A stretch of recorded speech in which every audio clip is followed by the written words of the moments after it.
গল্প জীবনের হিসেব। কলমে অনন্যা। মা, আমি ও ঘরে শোব না। তুমি আমার সাথে এ ঘরে শুতে এসো। গুনগুনের কথায় আবার বুক কেঁপে উঠল ঝুমুরের। আজকের রাতটাও বোধহয় একরাশ অশান্তি নিয়ে নিদ্রাবিহীন হয়ে কাটাতে হবে। মাঝেমধ্যেই কি যে হয় অনিকেতের, বুঝতেই পারে না ঝুমুর।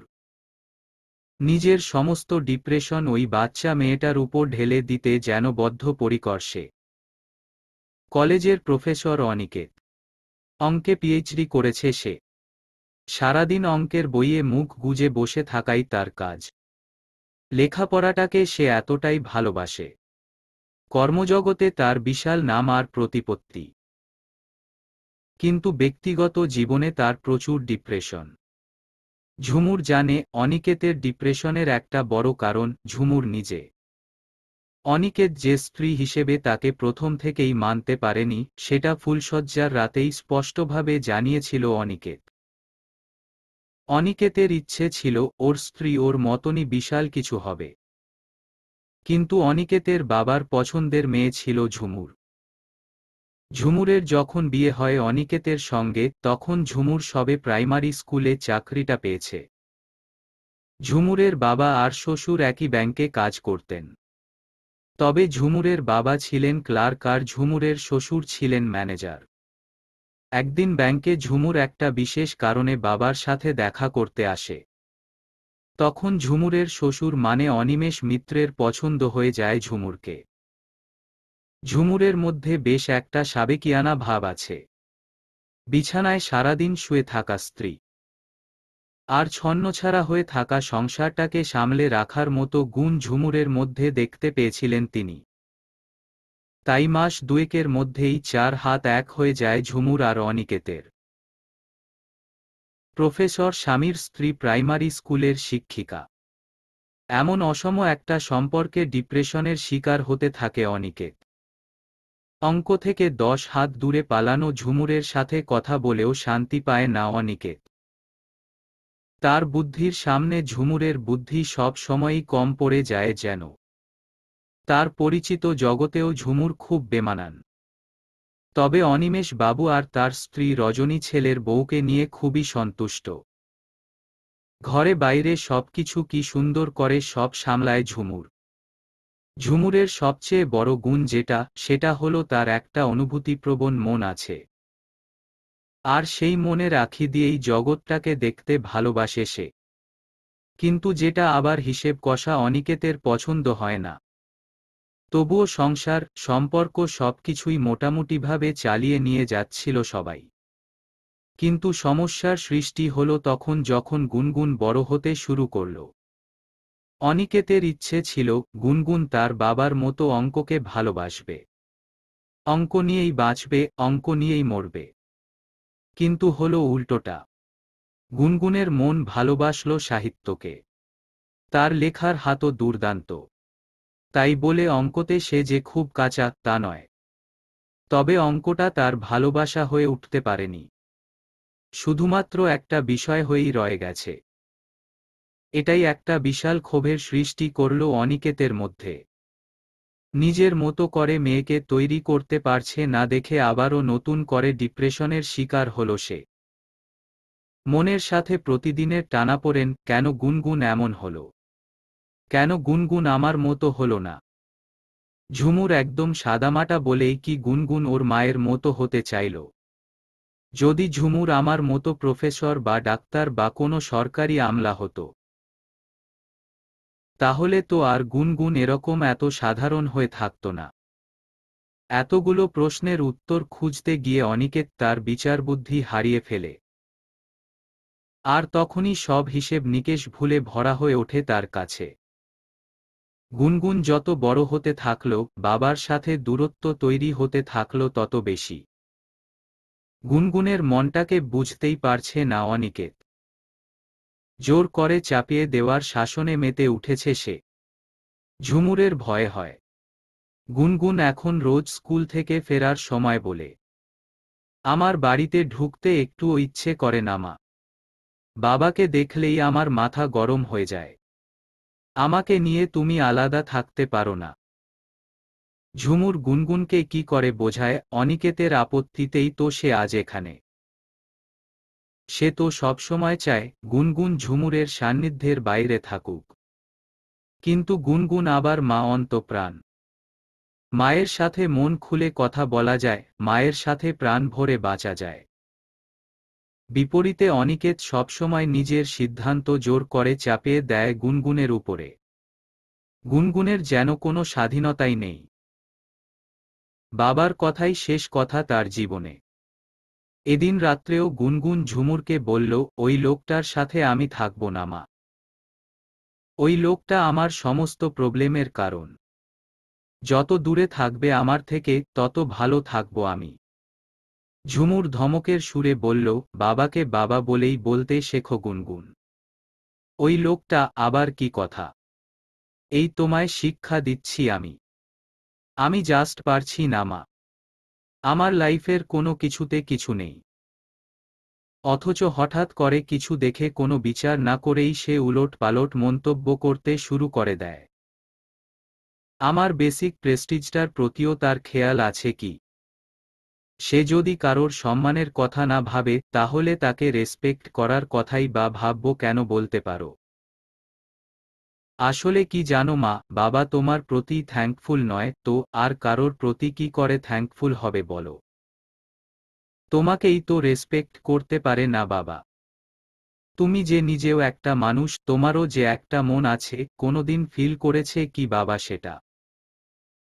করেনি। আমি ডেফিনেটলি জানি কোনোদিন তোমার জন্য এতটুকু ফিল করেনি। তোমাকেই যখন বাবা বুঝতে পারে না, তখন আমাকে বুঝবে কি করে?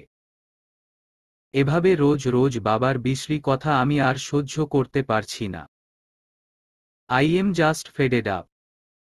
কথাগুলি বলেই পাশের ঘরে দুমদাম করে চলে যায় গুনগুন।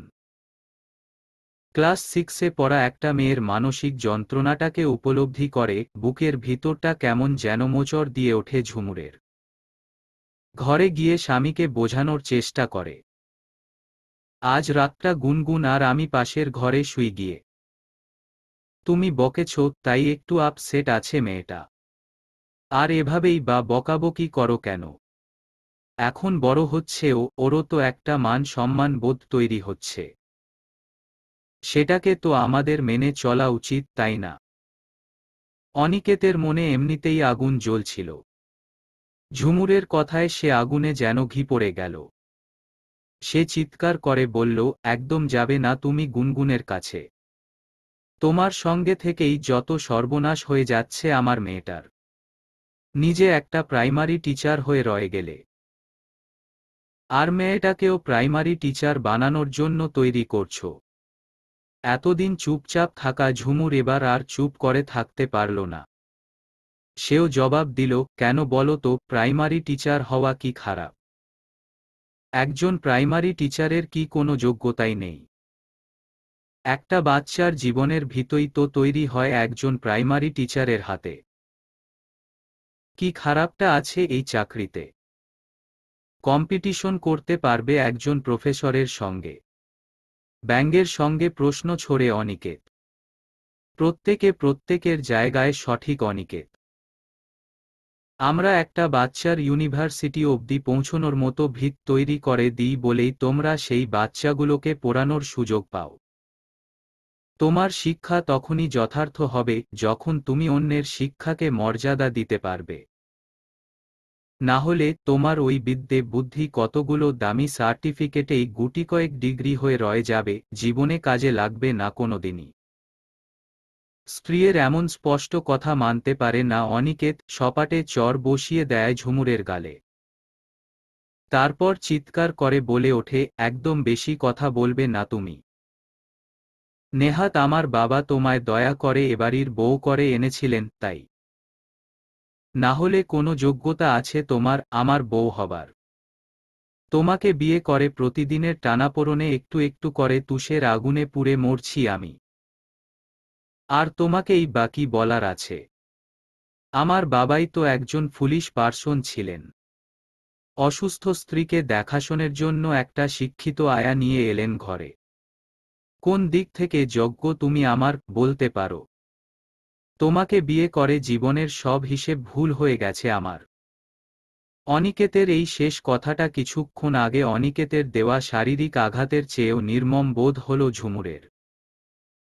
দীর্ঘ 15 বছর ধরে যে স্বামীর সাথে জীবন কাটিয়ে দিল সে, আর সেই স্বামীর চোখে সে একজন শিক্ষিত আয়া মাত্র। কথাগুলো ভাবতেই মাথাটা কেমন ঘুরে গেল ঝুমুরের। সত্যি আর রোজকার এই সম্পর্কের টানাপোড়েন নিয়ে বেঁচে থাকা যায় না। আজ শ্বশুর শাশুড়ি কেউই বেঁচে নেই। শিক্ষিত আয়ার কাজ এই সংসারে মিটে গেছে। অতএব এই সংসার আঁকড়ে পড়ে থাকার আর কোনো মানে হয় না।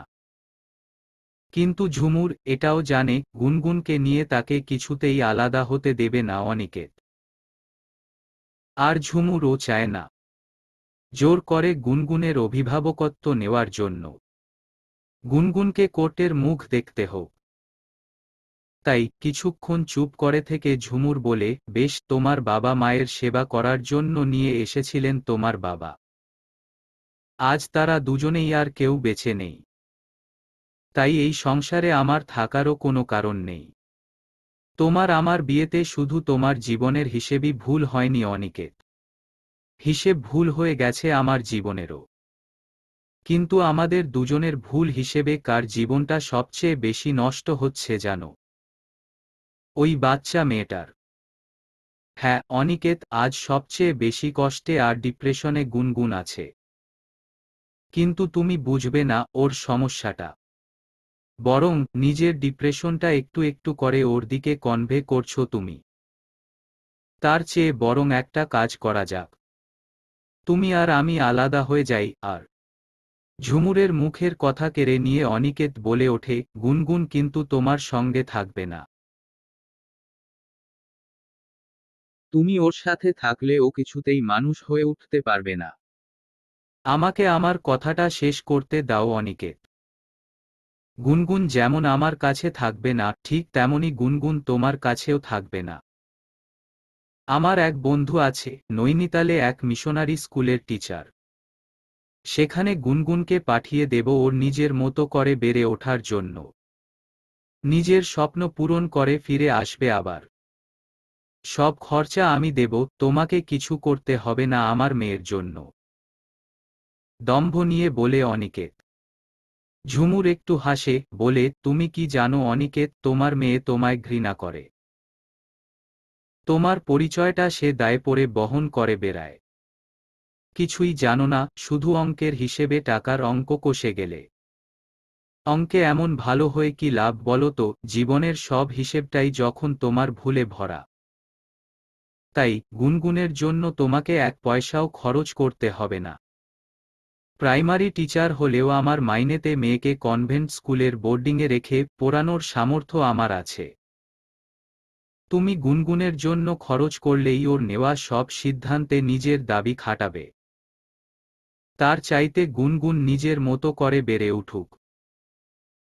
আজ তোমায় গুড বাই বললেও তোমাকে একদিন আবার ডাকবো অনিকেত। শুধু এটা দেখানোর জন্য যে তুমি অঙ্কে কতটা কাঁচা।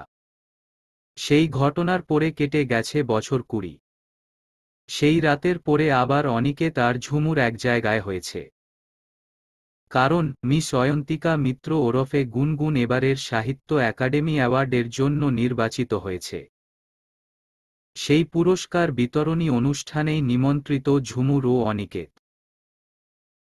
অঙ্কের প্রফেসর হয়েও জীবনের হিসেব কষায় সে যে কতটা কাঁচা, সেটা চোখে আঙুল দিয়ে দেখিয়ে দিতেই স্বামীকে ডেকে পাঠিয়েছে ঝুমুর। আজও ঝুমুরের এমন সিদ্ধান্তে আপত্তি ছিল গুনগুনের। কিন্তু ঝুমুর মেয়ের কোনো আপত্তিকেই আমলে দেয়নি। এর পিছনে অবশ্য একটা কারণও আছে। গুনগুন যে বইটা লেখার জন্য এমন একটা পুরস্কার পাচ্ছে, তার নাম দ্য লস্ট ক্যালকুলেশন। যেখানে ঝুমুর একজন ছেলে ও তার বাবার তিক্ত সম্পর্কের সমীকরণকে তুলে ধরেছে। লেখিকা হিসেবে নিজের জীবনে এমন একটা জীবন্ত অভিজ্ঞতা ছিল বলেই গুনগুনের লেখা সেই উপন্যাসেও সেই সমীকরণ ছত্রে ছত্রে জীবন্ত হয়ে ধরা দিয়েছিল পাঠকের কাছে। যেদিন অনিকেতের বাড়ি থেকে বেরিয়ে এসেছিল ঝুমুর, সেদিন মনে মনে প্রতিজ্ঞা করেছিল সে, একদিন তোমাকে দেখিয়ে দেব তুমি অঙ্কে কতটা কাঁচা। আজ সেই দেখিয়ে দেওয়ার দিন ঝুমুরের। আজও বাবাকে নিজের মানুষ বলে মনে করে না গুনগুন। বাবার পরিচয় শুধুমাত্র ওই কাগজে কলমেই রয়ে গেছে তার। আজও এমন গর্বিত মুহূর্তে প্রেসের সামনে নিজের মাকেই পরিচয় করালো সে। একজন রিপোর্টার জিজ্ঞেস করলেন, আপনার বাবা কোথায়? তার আজ কেমন অনুভূতি হচ্ছে সেটা খুব জানতে ইচ্ছে করছে আমাদের। মিস অয়ন্তিকা মিত্র একটু স্মিত হেসে জবাব দিলেন, আমার বাবা একজন অঙ্কের প্রফেসর। অঙ্ক কষতেই উনি বেশি ভালোবাসেন। এসব সাহিত্যের ব্যাপারে তার খুব একটা আগ্রহ নেই। আর সত্যি কথা বলতে কি, উনি এসব ব্যাপারে খুব একটা বোঝেনও না। আপনারা আমার মায়ের সাথে কথা বলুন না। আমার এই লেখার সত্তাটা এসেছেই তো আমার মায়ের থেকে। প্রেসের লোকগুলোর ক্যামেরার আলো ঝলকে উঠল ঝুমুরের মুখের উপরে। একের পর এক প্রশ্নের উত্তর দিয়ে যাচ্ছে লেখিকা অয়ন্তিকা ও তার মা ঝুমুর মিত্র। আজ সেই ভিড়ে প্রফেসর অনিকেত মিত্রও থাকতে পারতেন, কিন্তু খাতায় অঙ্ক করে হিসেব কষা আর জীবনের হিসেব মেলানো যে এক জিনিস নয়, তা আজ অন্ধকার কোণে দাঁড়িয়ে উপলব্ধি করছেন ডক্টর অনিকেত মিত্র। কিন্তু ততক্ষণে জীবন খাতার অনেকগুলো পাতা তার ভুল অঙ্কে নষ্ট হয়ে গেছে। সমাপ্ত। প্রিয় শ্রোতা বন্ধুরা, জীবনের হিসেব এই গল্পটি শুনে আপনাদের কেমন লাগলো তা কমেন্ট করে জানিয়ে দিতে পারেন। আর এরকম নতুন নতুন গল্প পেতে আমাদের চ্যানেলটি সাবস্ক্রাইব করে পাশেই থাকুন। ধন্যবাদ।